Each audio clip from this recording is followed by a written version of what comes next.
제1회 인문캠퍼스 3분 습시대회를 지금부터 본선을 진행하도록 하겠습니다. 본선 진출자는 총 15명이 되었습니다. 15명을 대상으로 해서 오늘 3분 습시대회를 본선을 진행하도록 하겠습니다. 네, 안녕하십니까. 저는 국제통상학과에 재학 중인 손유한이라고 합니다. 저는 대학생의 행복 조건이라는 주제를 먼저 받아들고 행복이 뭔지를 먼저 정의해보고 싶었습니다. 제가 정의한 행복은 본인의 삶에 만족감을 느끼고 있는 것을 의미했습니다. 그리고 대학생으로서의 행복이란 대학생인 본인이 그 삶에 만족하고 있는지가 중요하다고 생각을 했습니다. 그래서 저는 오늘 여러분들에게 제가 굉장히 좋아하는 개념 한 가지를 들어서 제가 학부 시절 동안 어떻게 행복하고자 노력했는지에 대해서 한번 말씀드리고자 합니다. 여러분들 혹시 여기 적혀져 있는 컴포트 존이라는 용어에 대해서 들어보신 적이 있으신가요? 조금은 생소한 용어라서 아마 다들 모르실 텐데 컴포트 존이란 말 그대로 본인이 편안하다고 느끼는 구역을 의미합니다.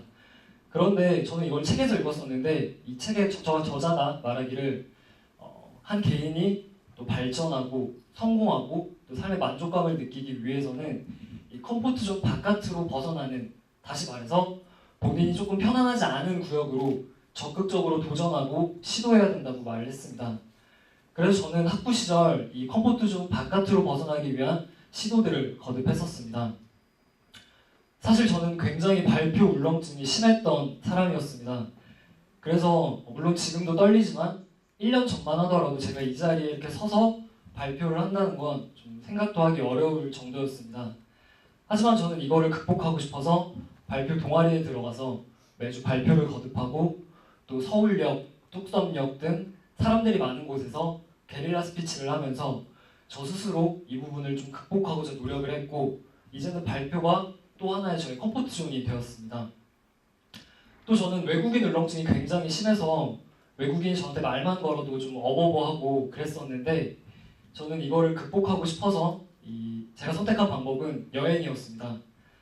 저는 한 번쯤은 꼭 가고 싶었던 유럽을 선택을 했고 저는 좀 평범하지 않은 여행을 하고 싶어서 유럽의 자전거 한 대를 들고 갔습니다.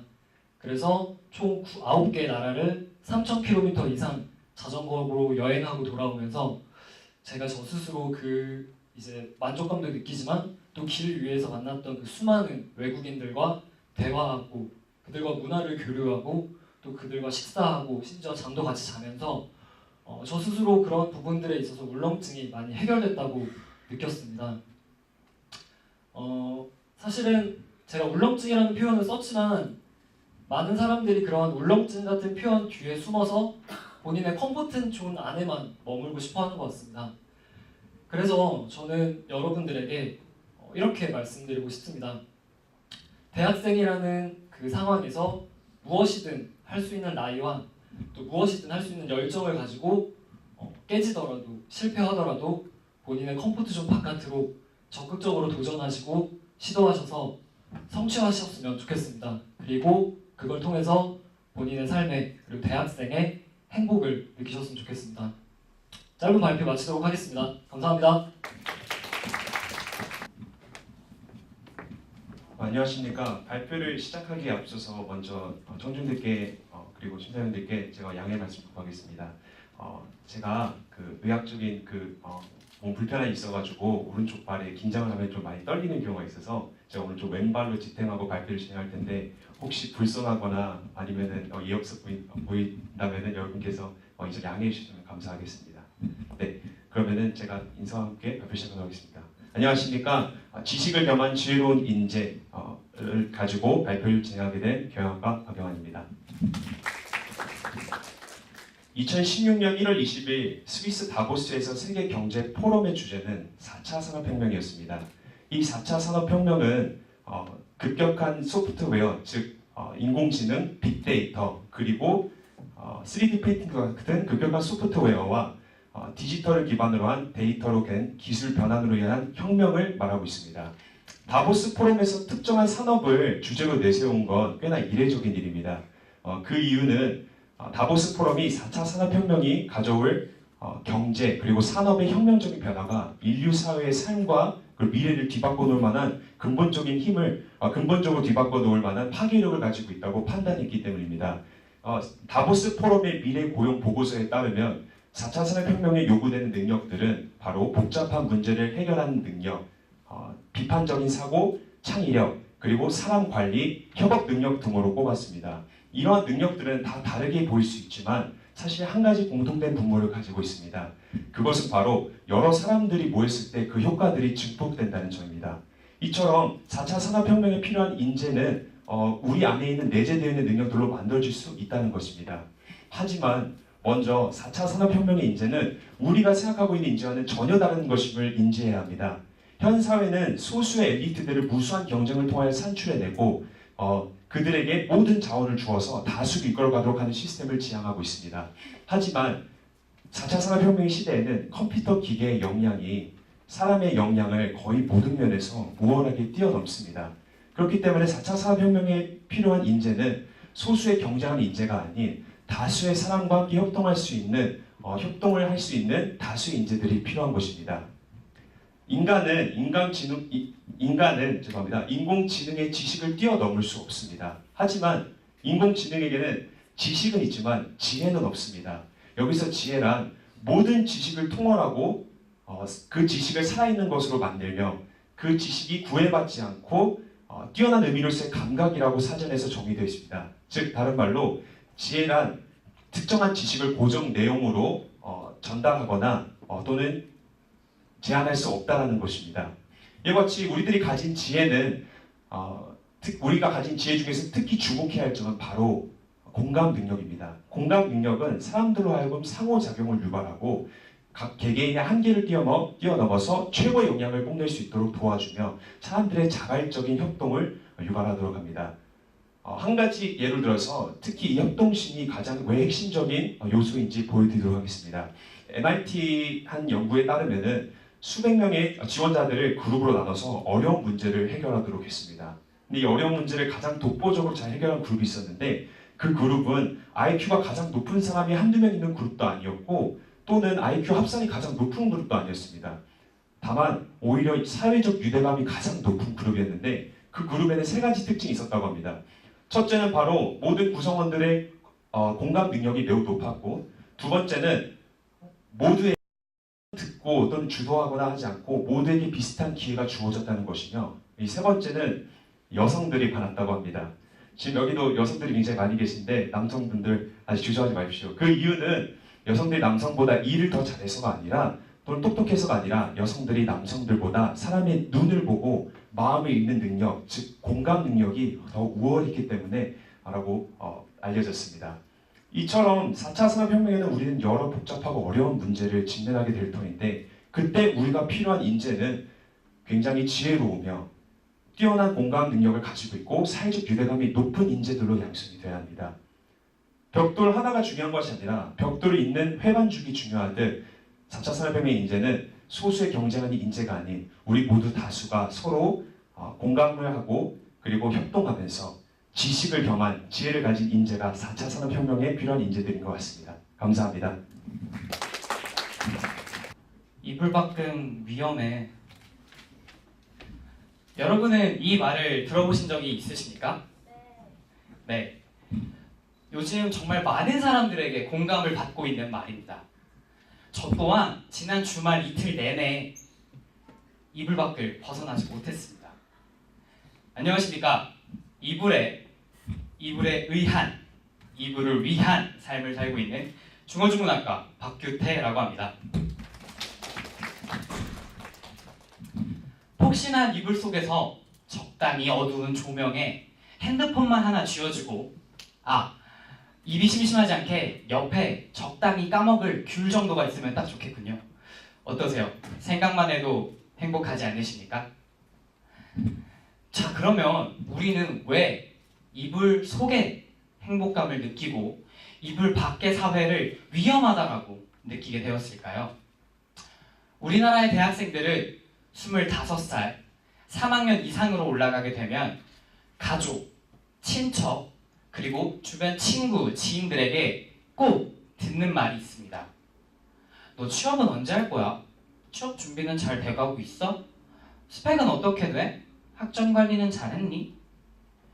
이렇게 오죽하면 대학생들이 명절에 가장 듣기 싫은 말 1위가 취업 그리고 성적에 대한 어른들의 질문이라고 합니다. 어쩌면 이렇게 우리 사회는 대학생들을 끊임없이 경쟁사회 속으로 밀어붙이고 또 엄청난 압박감에 시달리게 해서 우리 대학생들을 이불 속으로 들어가게 만들지는 않았을까요? 오늘도 저를 비롯한 대한민국의 수많은 대학생들이 학교를 가지 않는 주말 그리고 공휴일에는 이불 속에 누워 행복감을 느끼고 있습니다. 우리 사회는 이러한 대학생들에게 시간을 낭비하는 한심한 행동이라며 손가락질하고 비난하고 있습니다. 이불 속에 누워 행복감을 느끼고 이불 밖의 사회는 위험하다고 말하는 대학생, 그리고 이를 비난하고 손가락질하고 있는 이 사회, 우리는 이런 2017년에 대한민국을 살아가고 있습니다. 다가올 미래에는 이불 속이 아닌 이불 밖의 사회가 그리 위험하지 않다라고 말해줄 수 있는 그런 사회. 더 나아가 이불 속에 있든 이불 밖에 있든 너가 행복하다면 난 너의 선택을 존중할 거야 라고 말해줄 수 있는 그런 사회가 우리가 만들어가는 궁극적이고 아름다운 사회가 아닐까 생각합니다. 이불 밖은 위험해 라는 말보다 너가 행복하다면 이불 안에든 이불 밖에든 나는 너를 존중할 거야 라는 말이 공감을 받는 그런 대한민국 사회가 왔으면 좋겠습니다. 끝으로 오늘도 이불 안에서 그리고 이불 밖에서 치열하게 하루하루를 살아가고 있는 저를 포함한 우리 대학생 여러분들을 저 박규태가 응원하겠습니다. 감사합니다.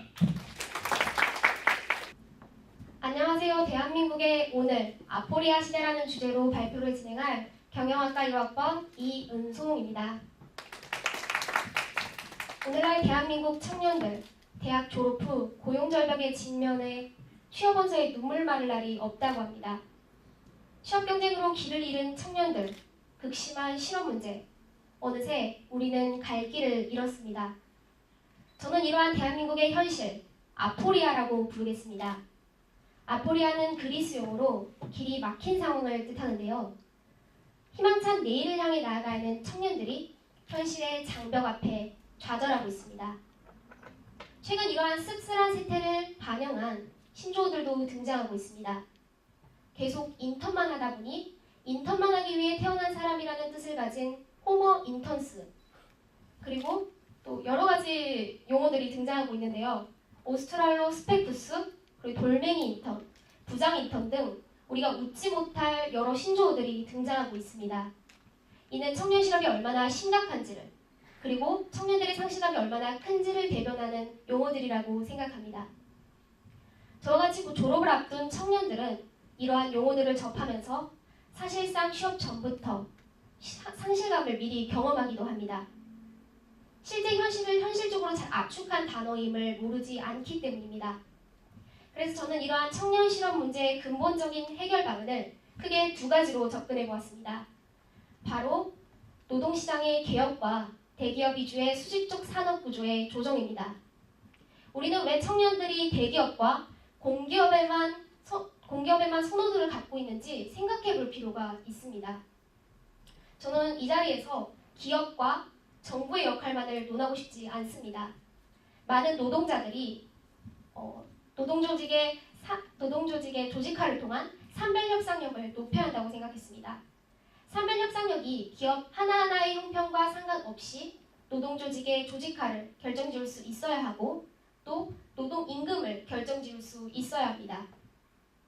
그래서 어느 기업에 가든지 평균적 임금의 기대치가 같아져야 청년들은 노동 선택과 직장 선택의 폭을 넓힐 수 있습니다. 다음으로 우리는 대기업 위주의 수직적 산업 구조를 조정해야 합니다. 앞서서 설명하신 분들도 있지만요.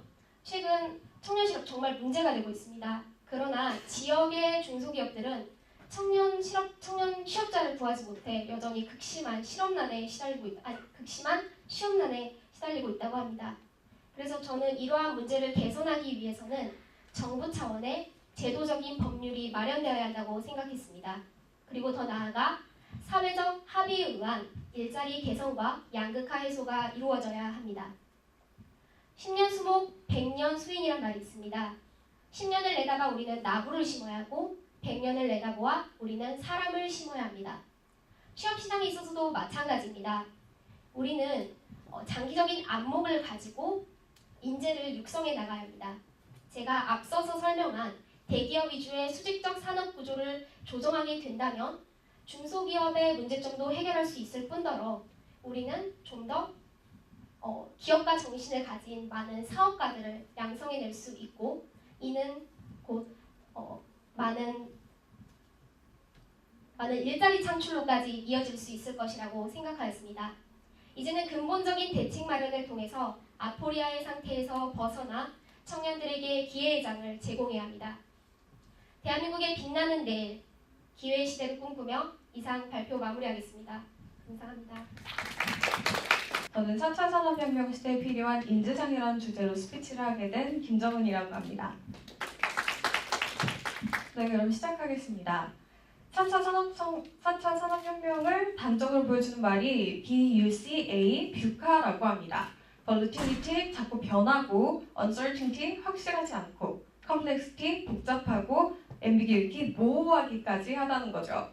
이런 시대에 필요한 인재상, 그래서 우리가 지금 가장 걱정하는 건 많은 수의 일자리가 없어진다는데 과연 인간이 설 자리가 있을까일 겁니다.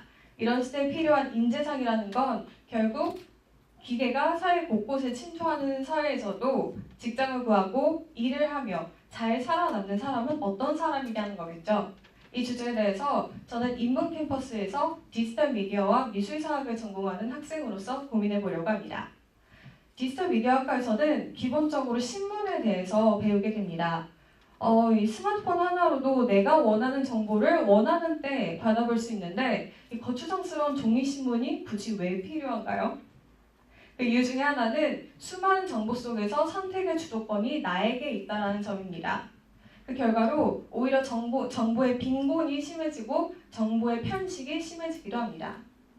신문 일면만 봐도 오늘 가장 중요한 이슈를 알 수 있는 이른바 요약본이 없다라는 거죠. 그래서 이제 정보를 취사 선택하는 사람이라는 주체가 있다는 것이 오늘날 종이신문을 살아남게 한 가장 큰 이유라고 생각을 합니다. 저의 다른 전공인 미술사학으로 접근을 해볼까요? 미술의 역사 속에는 가장 사실적으로 그린 그림이 높은 가치를 갖고 있다고 평가되던 시절이 분명히 있었습니다. 하지만 사진기가 등장을 하죠. 이 사진기는 현실을 더 비슷하고 더 빠르게 심지어 품격까지 갖췄습니다. 이런 시대의 미술계는 어떤 변화를 맞았을까요? 그때부터 작가는 자신의 감정을 그림에 담기 시작합니다. 작가만이 가진 영혼과 정신, 감정 이런 것들을 그림에 담기 시작하면서 결과적으로는 현대 미술에서 작가의 주관성이 가장 중요한 가치로 평가되는 결과를 낳기도 했습니다. 여기서 우리가 도출할 수 있는 교훈은 우리는 정보를, 지식을 머리에 채워넣기보다는 기계가 제공할 이런 정보들을 이용하는 정보의 디렉터가 되어야 한다는 점입니다. 또 과거의 화가들이 그러했듯이 인간만이 가진 감정을 담아서 다른 이용자로 하여금 공감을 불러일으킬 수 있는 콘텐츠의 창조자가 되어야 한다는 점입니다. 시시각각 변하는 이런 사회에서 우리는 선택을 이어가기 위해 통찰력을 길러야 하고 이 통찰력을 향한 도전을 계속해야 합니다. 또 우리만의 창조성을 더 길러야 하겠죠. 쓰나미가 코앞까지 와 있는데 대비를 한다고 예방책을 세운다고 파동 하나하나를 이해하는 건 아주 바보 같은 짓이겠죠. 죽을 힘을 다해서 반대 방향으로 뛰거나 그 자리를 지키거나 둘 중에 하나일 겁니다. 보조 도구로 사용하던 사진기가 미술계의 쓰나미가 돼서 들이닥쳤을 때 화가 세자는 이런 말을 했습니다. 우린 재현을 멈추고 더 많이 표현해야 한다. 4차 산업혁명 시대의 알고리즘을 풀어내는 건 이제 더 이상 우리의 영역이 아닌 것이죠. 저는 우리는 단순한 길을 멈추고 더 많이 생각하고 상상을 해야 한다는 말로 오늘 스피치 마치겠습니다. 고맙습니다.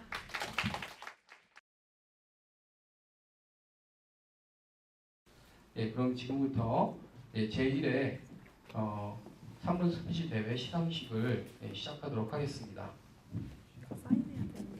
예, 오늘 시상은 박목기초교육대학 학장님께서 해주시겠습니다.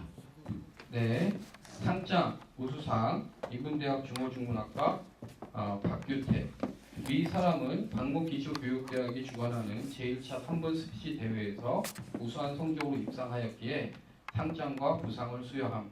2017년 11월 9일 명지대학교 박목기초교육대학장 정철웅 대도. 예, 상장 우수상 경영대학 경영학과 박영환 학생. 예, 위 내용 같습니다.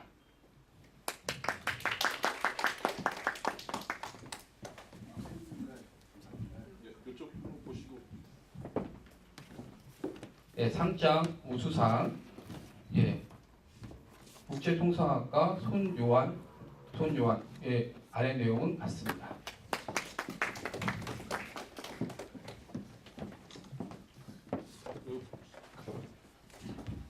예, 상장 최우수 경영학과 이은송 학생 아래 내용은 같습니다.